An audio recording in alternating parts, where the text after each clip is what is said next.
2026년이 후반부로 접어들었습니다. 올해를 시작하면서 나를 따르라 라는 영적 표로 시작했습니다. 성금 영신 예배로부터 시작하여 금주에 이르기까지 나를 따르라 말씀하신 예수님의 부르심에 응답하기 위해서 제자도에 관한 말씀을 계속 살펴보고 있습니다. 이제 마태복음 16장 24절의 말씀은 우리 성도들에게 매우 익숙한 말씀이 되었습니다. 여러분이 바라보는 표에도 나를 따르라 라는 예수님의 말씀 옆에 자기를 부인하고 자기 십자가를 지고 라는 말씀이 덧붙여져 있습니다. 만일 누군가 여러분에게 자기를 부인한다는 것이 무슨 뜻입니까? 자기 십자가를 진다는 것이 무슨 의미입니까? 라고 질문한다면 여러분은 어떻게 대답하시겠습니까? 저는 잘 모르겠으니 이재원 목사에게 물어보십시오. 제가 지은 게 아닙니다 라고 대답하시겠습니까?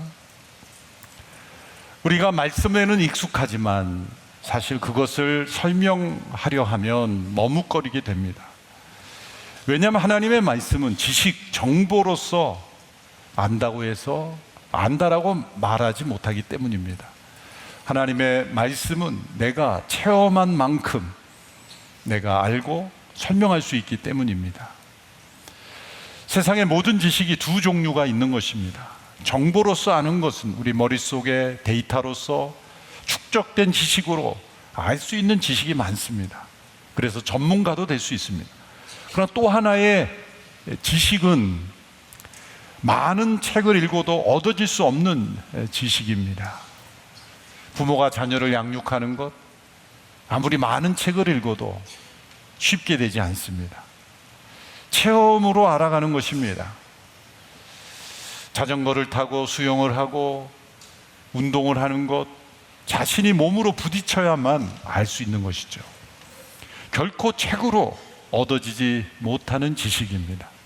그것을 가리켜 체험적 지식이라고 말합니다. 나를 따르라, 자기를 부인하고 자기 십자가를 지고 따르라는 주님의 말씀, 머리로는 이해가 쉽게 됩니다. 그러나 우리의 삶으로 그것을 체험하지 않으면 우리가 안다라고 말할 수가 없으며 또한 다른 사람에게 설명해 주지 못하는 것입니다. 예수님께서 우리를 따라오라고 하실 때 그것은 단지 예수님 말씀하신 어떤 교훈만을 따른다는 게 아닙니다. 예수님 말씀하신 것을 사상적으로 내 머릿속에 관념으로 넣어놓고 내가 선택해서 참조해서 살아간다는 것이 아닙니다. 문자 그대로 살아계신 예수님을 우리가 뒤에서, 예수님의 등 뒤에서 따라간다는 의미입니다. 자기를 부인하고 자기 십자가를 진다는 이 말씀을 주신 배경을 먼저 이해해야 합니다. 예수님께서 이 말씀을 주신 장소는 가이사랴 빌립보이며 24절 이전에 일어난 사건이 있습니다. 그것은 베드로와 관련된 사건입니다. 가이사랴 빌립보에서 예수님께서 제자들에게 질문하셨습니다. 사람들이 나를 누구라 하느냐? 그때 베드로가 대답했습니다. 주는 그리스도시요 살아계신 하나님의 아들이십니다 라는 이 정확한 대답을 하였을 때 예수님께서 복되다 칭찬해 주셨습니다. 그리고 나서 비로소 예수님께서 장차 십자가에서 죽으실 것, 고난받고 죽임당할 것을 말씀하셨습니다. 그런데 그때 베드로가 나섭니다. 예수님을 만류합니다. 주님, 절대 그리하지 마옵소서. 그래서는 안 됩니다 라고 예수님을 만류합니다. 그때 예수님은 베드로가 평생 잊을 수 없는 한마디의 말씀을 합니다. 사탄아, 내 뒤로 물러가라. 앞서 훌륭한 신앙 고백으로 예수님의 칭찬을 받았던 베드로가 이제 사탄으로 책망받는 위치에 서게 된 겁니다. 그것이 한순간이었습니다. 어떻게 이렇게 신앙 고백을 한 사람에게 사탄으로 예수님께서 정죄할 수 있단 말입니까? 베드로의 신앙 고백에 문제가 있었던 것이 아니라 그 신앙 고백을 한 제자라 할지라도 예수님을 뒤에서 따라가는 제자가 아닌 지금 베드로는 예수님 앞에서 자신의 생각과 판단으로 예수님께서 가고자 하시는 그 메시아의 길, 하나님의 구원 계획을 이루시는 일을 방해하는 자로 지금 서 있었기 때문입니다. 예수님은 바로 그때에 24절의 말씀을 준 겁니다. 24절을 보면 이렇게 시작하죠. 그때에 예수께서 제자들에게 말씀하셨습니다. 누구든지 나를 따르려거든 자기를 부인하고 자기 십자가를 지고 따라야 한다. 그때에 라는 것은 이 베드로와 관련된 이 사건을 배경으로 한다는 겁니다. 그리고 베드로만이 아니라 누구든지 예수님을 믿고 따르고 복음을 믿는 모든 사람들에게 해당되는 말씀입니다. 그러므로 이 말씀은 예수님 믿고 따르는 제자들의 졸업 시험이 아니라, 졸업 자격이 아니라 입학 자격입니다. 예수 그리스도의 제자라고 한다면 자기를 부인하고 자기 십자가를 지는 것, 이 체험, 이것이 어떤 의미인지를 알고 이것을 자신의 삶에 적용하는 것이 반드시 일어나야 한다라는 것을 예수님께서 말씀하셨습니다. 그렇다면 자기를 부인한다는 것이 어떤 의미인가? 이 의미를 잘 설명해 주는 사건이 또 베드로와 관련돼 나타납니다. 그것은 같은 마태복음에서 26장 후반부에 가서 74절에 이르러서 베드로가 대제사장의 집의 뜰에서 한 요정이 베드로를 알아보고 당신도 예수님과 함께 했던 제자죠? 라고 질문을 했을 때 베드로가 예수님을 모른 척합니다. 부인합니다. 세 번째 부인할 때 베드로가 이런 말을 하죠. 그러자 베드로는 저주하며 나는 그 사람을 모른다라고 맹세했습니다. 바로 그때 닭이 울었습니다. 예수님께 대해 나는 그 사람을 모르오라고 저주까지 하면서 맹세까지 하면서 굳고 전혀 모른다라고 발뺌을 하는 그 단어가 바로 예수님께 사용하신 자기를 부인한다는 그 뜻입니다.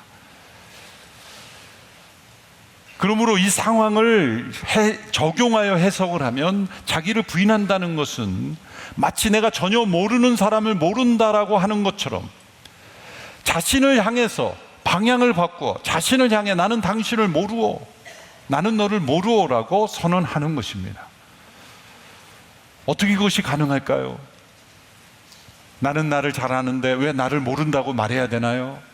라고 질문할 수 있습니다.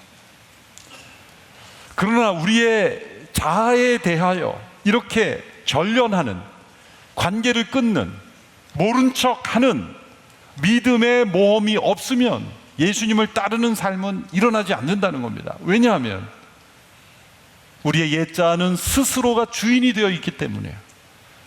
주님을 따르는데 가장 큰 걸림돌은 환경이 아닙니다. 어느 누군가가 아닙니다. 법과 제도도 아닙니다. 우리가 주님을 따르는데 가장 큰 방해는 사실 나 자신이요, 나의 옛자아입니다. 왜냐하면 내가 주인이 된 인생, 내가 내 인생을 마음대로 할 수 있다라고 내 인생의 주권을 행사하는 나 자신이 바로 예수님을 따르는 데 있어서 가장 큰 방해물이라는 겁니다. 그것이 바로 베드로에게서 나타난 거죠. 아무리 훌륭한 신앙 고백을 하였지만 지금 예수님께서 가고자 하는 그 길을 가로막는 예수님의 앞서 있는 존재라는 겁니다. 흥미로운 것은 예수님께 사단아 내 뒤로 물러가라 했을 때 내 뒤에 라는 그 말씀도 나를 따른다 라는, 나를 따라오려고 할 때 그 단어와 같은 단어를 쓰셨어요. 주님을 따른다는 것은 뒤에 선다는 것이 당연한 거죠. 그런데 우리가 때로 기도를 하면서도 예수님을 뒤따라가는 기도가 아닌 예수님 앞에서 예수님을 이끌고 나의 계획과 내가 원하는 것을 예수님으로 하여금 행하게 하는 기도를 할 수도 있는 겁니다. 나의 봉사와 헌신이 예수님보다 앞섬으로 나의 옛 자아를 강화시키고 드러내는 일에 나의 봉사와 헌신이 사용될 수 있다는 겁니다. 오해하지 말 것은 자기를 부인한다는 것이 자기를 학대하고 그리고 자기를 괴롭힌다는 뜻이 아닙니다. 내가 하고 싶은 걸 하지 않는, 무엇을 끊음으로써 어떤 고행하는 고통으로 자신을 몰아가는 그러한 삶이 아니라는 겁니다. 그런 고행하는 삶이라고 한다면 더 많은 사람들이, 전혀 예수님과 상관없는 사람들이 제자가 됐을 겁니다. 그런데 역사가 우리에게 알려주는 것은 고행은 자기 자신을 더 강화시킨다는 거예요. 마틴 루터가 그것을 깨달은 것이죠. 그런 수도사로서 무릎으로 계단을, 예배당에 오르는 계단을 무릎으로 오르면서 기도했던 사람이에요. 그는 그 고생을 하면서 자기 자신의 자아가 부서지기보단 더 강화되는 것을 경험하고 오직 믿음으로 의롭게 된다는 것을 깨달았던 것입니다. 자기를 부인한다는 것은 주권을 내어드린다는 겁니다. 여러분, 우리가 마지막까지 자신의 인생에서 내 것이라고 주장할 수 있는 것이 뭘까요? 우리의 건강은 때로 이제 병이 들면 무너집니다. 우리의 물질도 세월과 풍파에 의해서 무너질 수 있습니다.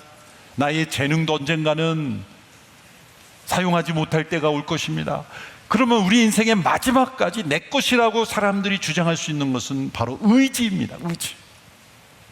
그런데 그 의지까지 주님의 것으로 인정하는 것이 자아를 부인하는 겁니다. 그러므로 자기 부인은 나의 의지의 반납입니다. 원래 우리는 모든 것, 나에게 속한 것뿐만 아니라 나의 의지 자체도 주님의 것이기 때문에 주님의 것으로 돌려드리는 것, 그것이 자기를 부인한다는 겁니다. 존 스토트는 이렇게 정리를 했죠. 자기 부인이란 내 길을 내가 정할 권리가 있다는 주장을 내려놓는 것이다. 내 길은 내가 정하는 것, 그것이 세상의 이치입니다. 그런데 그리스도인의 제자는 내 길을 내가 정하지 않습니다. 주님이 정하시는 그 인생을 내가 따라가는 것, 그것을 제자라고 말합니다. 고린도전서 3장 23절의 말씀에 여러분은 그리스도의 것이며 그리스도는 하나님의 것이라고 말씀했기 때문입니다. 전해져 오는 이야기 가운데 이런 이야기가 있습니다. 어떤 사람이 영적 스승에게 인정을 받고 싶어서 자신의 모든 소유를 가난한 사람에게 주고 스승에게 와서 자랑하듯 말했습니다. 선생님 보십시오, 제가 빈손으로 왔습니다. 제 모든 물질을 가난한 사람에게 주고 빈손으로 왔습니다. 그럴 때 스승은 이렇게 말합니다. 그 빈손까지 버리게. 아니, 빈손인데 더 이상 어떻게 버리란 말입니까? 당신은 당신의 소유가 다 없어지는 그 빈손을 지금 자랑하고 있으니 소유를 버리지 말고 빈손을 버리라는 거예요. 빈손을 버리라는 것은 자아를 버리라는 거예요. 이처럼 우리가 행하는 선한 행실도 자신의 의로움으로 삼기 쉬운 우리들에게 자아를 버린다는 것의 의미를 우리는 깨달아야 진정한 예수님의 제자가 될 수 있습니다. 우리의 봉사와 헌신, 우리의 기도조차도 자기 자신을 강화시키는 도구가 될 수 있다는 겁니다. 사도 바울도 이것을 절실히 체험하고 안타까운 고백을 빌립보에서 남겼죠. 자신과 함께 동역하는 많은 성도들과 관계 속에서 이런 고백을 합니다. 빌립보서 2장 21절의 말씀입니다. 모든 사람이 자기 자신의 일에만 몰두하고 그리스도의 일에는 관심이 없습니다. 여기서 모든 사람은 예수님을 믿지 않는 사람들을 의미하지 않습니다. 바울과 함께 동역했던 동역자들을 말합니다. 그런데 왜 이런 말을 할까요? 다 예수님을 믿는 사람들입니다. 그리스도의 제자라고 말합니다. 봉사 헌신도 하고 있습니다. 복음도 전하고 있습니다. 그런데 바울이 성령 안에서 평가해 보는 것은 겉은 그리스도의 일인데 속은 자기의 일이 되고 있다는 겁니다. 이걸 안타깝게 고백하며 고발하고 있는 겁니다. 바울과 동역했던 이들이 이러한 모습이라면 오늘 이 시대 저와 여러분의 모습 속에도 이러한 모습이 없을 수는 없는 겁니다. 자기 부인이라는 건 이처럼 쉬운 것은 아닙니다. 그러나 반드시 해야 합니다. 그걸 우리의 힘으로 자기를 부인하라는 게 아닙니다. 그래서 이어서 주시는 말씀이 있습니다. 자기 십자가를 지고라는 단어가 자기를 부인한다는 것을 보충 설명하는 것입니다. 24절 후반부에 이렇게 말씀합니다. 자기 십자가를 지고 따라야 한다. 우리 모두는 이 십자가에 익숙해져 있습니다. 예배당마다, 교회마다 십자가가 걸려 있습니다. 때로 십자가를 액세서리로 만들고 그리고 목걸이도 하고 다닙니다. 책상 위에 십자가 한두 개는 달려있을지 모릅니다. 여러분의 집에 액자로 십자가가 걸려있을지 모릅니다. 이제 우리에게 십자가는 매우 친숙한 겁니다. 익숙한 겁니다. 그런데 예수님께서 이 말씀을 하실 때 갈릴리에 있었던 이 사람들에게 있어서의 이 의미는 어떤 의미였습니까? 그들은 오늘날 교회의 심벌로서의 십자가를 본 일도 없습니다. 액세서리로서 십자가는 상상할 수 없었습니다. 그들에게 십자가는 그저 사형틀이었고 끔찍한 사형장의 모습이었습니다. 더군다나 자기 십자가를 지고라는 이 말은 십자가에 못 박혀 죽어야 하는 죄수가 자기가 못 박힐 사형틀인 십자가를 짊어지고 걸어가는 모습을 연상시켰을 겁니다. 당시의 십자가 처형 방법은 죄수들로 하여금 스스로 자기 사형틀을 짊어지고 그 자리까지 가게 했습니다. 그래서 예수님께서도 그 무거운 십자가를 지고 골고다까지 가신 것이죠. 쓰러지면서 구레네 시몬이 대신 지면서 거기까지 간 것입니다. 그러므로 예수님이 말씀하셨을 때의 그 의미, 자기 십자가를 진다는 것은 자신의 죽음의 행렬인 것입니다. 어떤 취미 활동이나 의미 있는 그런 사회 참여가 아니라 자신의 죽음을 의미하는 겁니다. 그것은 오늘 이 시대에 우리에게 적용하면 똑같이 십자가를 지고 사형틀로 가라는 말입니까? 아니죠.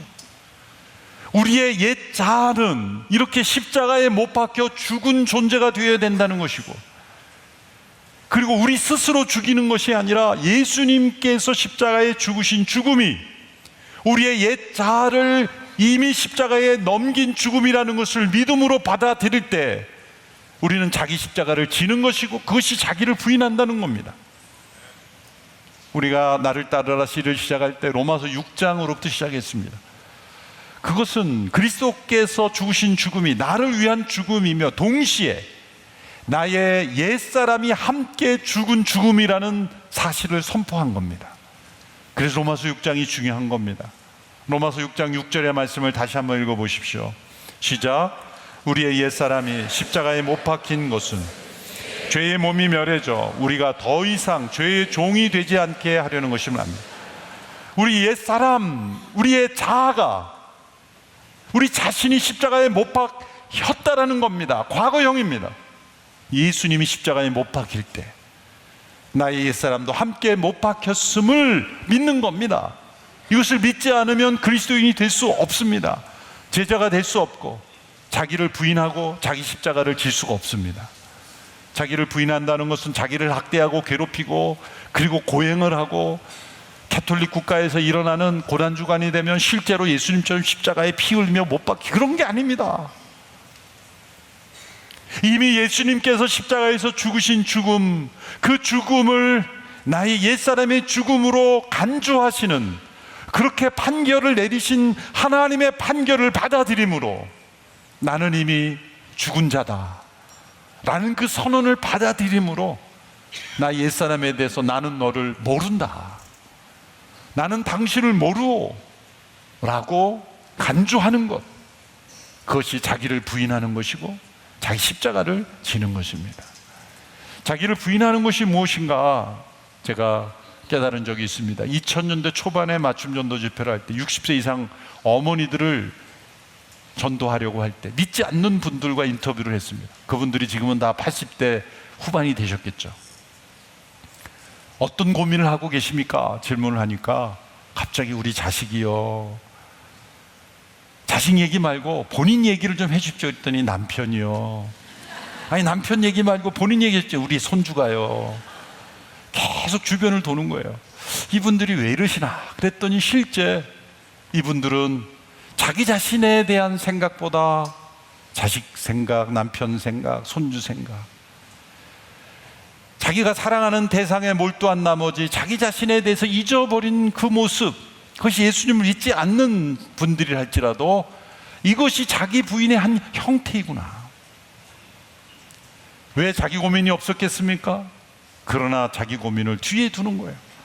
자기를 모르는 자가 되는 겁니다. 우리가 예수님을 뒤따를 때 그 예수님의 뒤를 따르다 보면 나의 생각, 나의 주권, 나의 판단을 내려놓고 주님만을 따라가는 그러한 삶이 될 때, 그리고 우리의 옛사람은 십자가에 못 박힌 자로 여기고 믿고 살아갈 때 우리에게 그리스도를 따르는 일이 일어납니다. 그러면 도대체 어떻게 우리의 자아는 존재할 수 있는 겁니까? 그것은 놀랍게도 우리의 옛사람을 십자가에 넘기울 때 그 목숨이 사라지는 것이 아니라 그리스도의 부활하심으로 다시 찾게 된다는 약속을 주시고 계십니다. 그래서 염려할까봐 25절 26절을 주시는 거예요. 자기를 부인하고 십자가를 지면 끝나는 겁니까? 어떻게 되는 겁니까? 염려하지 말라. 25절 26절 끝까지 읽어봐라. 25절 26절의 말씀 우리 같이 함께 읽어보겠습니다. 시작. 누구든지 자기 목숨을 구하려는 사람은 잃을 것이요 누구든지 자기를 위해 목숨을 잃는 사람은 얻게 될 것이다. 사람이 온 세상을 다 얻고도 자기 목숨을 잃으면 무슨 소용이 있겠느냐? 사람이 자기 목숨을 무엇과 바꾸겠느냐? 예수님은 여기서 목숨이라는 두 개의 단어를, 같은 단어를 두 가지 목적으로 쓰고 있습니다. 자기 목숨을 구하려는 사람을 잃게 될 것이다. 목숨은 육신의 제한적인 목숨이고, 얻게 될 것이다 라고 하는 그 온 세상보다 더 귀한 목숨은 영원한 우리의 목숨을 의미하죠. 잃어버려지는 것이 아니라 그렇게 옛사람을 십자가에 넘기우면 아무것도 없는 진공 상태가 되는 게 아니라 그리스도의 생명을 우리에게 주심으로, 십자가에서 죽으시고 부활하신 예수님의 생명을 우리에게 주시기 때문에 우리는 영원한 목숨을 얻게 된다는 겁니다. 예수님께서 이 말씀을 하신 것은 예수님이 친히 이 말씀을 경험하셨기 때문이에요. 예수님은 그 생명을 우리를 구원하기 위해 내어주셨고 부활하심으로 다시 찾게 되시고, 이제 그 생명을, 죽음을 통과한 생명을 우리 각 사람에게 이제 선물로 주신다는 겁니다. 주님을 따르는 제자들에게 영원한 생명을 우리에게 주시기 때문에 안심하라는 겁니다. 우리의 옛사람은 죽음에 넘기우지만 새 사람이 우리 안에 태어난다는 겁니다. 그러므로 나를 위하여 목숨을 잃는 자라는 것이 중요해요. 나를 위하여. 자기 십자가를 진다는 것에 대한 오해가 있습니다. 그것은 내가 원치 않는, 나를 괴롭히는 어떤 고생, 나를 괴롭히는 누군가, 그게 자기 십자가라고 생각하는 것은 착각입니다. 자신이 잘못해서 생겨난 이 문제, 그것도 자기 십자가가 아닙니다. 이것은 철저하게 예수님을 따름으로써 치르게 되는 어떤 대가, 예수님을 따르지 않았더라면 치르지 않아도 되는 것인데 예수님을 따름으로 인해서 내가 치루어야만 하는 대가, 이것이 자기 십자가입니다. 예수님을 따르기 때문에 감수하게 되는 대가, 이것이 자기 십자가예요. 여러분이 이 십자가를 지고 끊임없이 자신의 옛사람을 죽음에 넘기우는 사람은 다시 찾게 될 것이라고 약속해 주셨습니다. 여러분에게 이 십자가는 무엇입니까? 예수님을 따름으로써 치르게 되는 대가가 무엇입니까? 여러분 스스로 만든 문제가 아니라 예수님을 따름으로써 생기는 대가. 똑같이 허리 아픈 사람이 있습니다. 어떤 사람은 운동하다가 자기가 다쳐서 생기는 허리 아픈 거고, 어떤 분은 복음을 전하는 선교지에 가서 그 비포장도로를 다니면서 그 거친 길을 다니면서 생기는 허리 디스크가 있을 수 있어요. 어떤 것이 진짜 십자가입니까? 어떤 분은 잘해드려도 도무지 마음을 얻을 수 없는 시어머니가 십자가라고 여길 수도 몰라요. 그러나 예수님 믿지 않는 사람들도 그건 다 힘들어하는 거예요. 그런데 만일 예수님을 믿는 것을 거절하고 믿지 않도록 하는 시어머니지만, 그 시댁이지만 믿음을 지키기 위해서 더 성실하게 효도하며 효도해도 그 받는 모든 핍박을 믿음으로 감당한다면 그것은 자기 십자가가 되는 거예요. 우리가 예수님을 따르기 때문에 감수해야 될 그 십자가, 그 십자가가 있다면 주님은 약속하십니다. 반드시 영원한 목숨이 얻게 될 것이다. 잃어버리는 것이 아니다. 그 십자가를 왜 주십니까? 우리를 괴롭히기 위해서 주시는 것이 아닙니다. 우리를 더욱더 정결한 하나님의 백성으로 삼기 위해서 우리에게 십자가를 주시는 겁니다. 여러분, 의사가 건강한 몸에 손댈 이유가 없습니다. 의사의 칼이 깊이 들어오는 것은 의사가 잔인해서가 아니라 병이 깊기 때문이죠. 우리의 영혼의 깊은 병을 치료하기 위해서 때로 하나님께서는 우리로 하여금 십자가를 지고 걸어가게 하심으로 우리가 그리스도의 제자로 합당한 삶을 살게 하십니다. 그런데 누가복음에 보면 똑같은 말씀에 한 단어를 덧붙입니다. 누가복음 9장 23절의 말씀을 보십시오. 같이 읽겠습니다. 시작. 그러고는 그들 모두에게 말씀하셨습니다. 누구든지 나를 따르려면 자기를 부인하고 날마다 자기 십자가를 지고 따라야 돼. 날마다 이 단어가 덧붙여져 있습니다. 십자가는 일생에 한 번 지는 것이 아니라 날마다 다시 지는 겁니다. 왜 날마다 져야 합니까? 우리가 날마다 십자가를 내려놓기 때문이에요. 아침에 큐티할 때는 십자가를 지고 시작합니다. 그런데 아침에 회의 몇 번 하면 십자가를 어디다 뒀는지, 화장실에 내버렸는지 회의실에 뒀는지 십자가를 어디론가 버리고 돌아옵니다. 시장 보러 가서 두고 오고 어딘가에 가서 친구 만나서 두고 오고, 그래서 매일매일 새로 져야 되는 거예요. 예수님의 십자가에는 있는데 우리의 십자가에는 없는 게 있습니다. 그래서 매일매일 십자가가 사라지는 거예요. 그게 뭘까요? 예수님의 십자가에 있는데 우리의 십자가에는 없는 게 못입니다. 못. 2006년도인가요? 제가 미국에서 사역할 때 한국의 고난주간 풍경을 보여주는 그 사이트에서 사진이 나왔는데 여러 연세드신 목사님들이 십자가 대행진이라 그래가지고 무거운 십자가를 이렇게 치고 끌고 가는 광경을 봤어요. 제가 걱정이 됐어요. 목사님들 허리 다치면 어떡하려고 저런 일을 하시나. 근데 자세히 사진을 보고 내가 막 웃었어요, 혼자. 왜냐면 그 십자가 밑에 큰 바퀴가 여러 개가 달려있었기 때문에 살짝만 밀어도 너무 잘 굴러가는 십자가. 예수님의 십자가는 못 박힌 십자가예요. 우리의 십자가는 바퀴 달린 십자가예요. 그래서 우리는 늘 십자가를 어디론가 잃어버리는 거예요. 메고 다니는 십자가, 굴리는 십자가예요. 그런데 예수님의 십자가는 못 박힌 십자가예요. 그럼 우리가 어떻게 예수님처럼 못 박힐 수 있을까요? 단 한 가지밖에 없습니다. 순종입니다. 예수님이 박히신 못과 우리의 십자가에 대등하려면, 따라가려면 어떻게 되냐면 순종이에요. 순종은 못처럼 아파요. 그 순종이 힘든 겁니다.